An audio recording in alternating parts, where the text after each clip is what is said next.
Survey, the Kansas Speak survey released just last night, gives you a better idea about how Kansans feel on many important issues. And those issues range from Medicaid expansion to marijuana. 12 News anchor Lane Alter breaks down more of those results.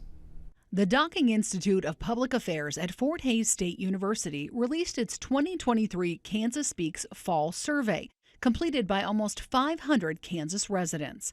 Roughly 43% of them view Kansas as a very good or excellent place to live, with about 46% of respondents saying the Kansas economy is on the right track. It also asked about issues that often come up in the Kansas legislature with little support from legislators, but according to the survey, are popular with their constituents. Almost 70% of respondents supported expanding Medicaid in Kansas, and 49% say they'll take that into consideration when deciding who to vote for. Roughly 67% of those surveyed support legalizing and taxing recreational marijuana for people 21 years old and up.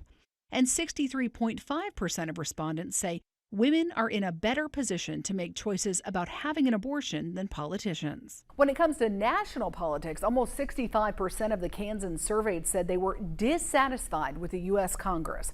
To see all the results from the Kansas Speak survey, go to our website or the KWCH 12 News app. Lane Alter, 12 News.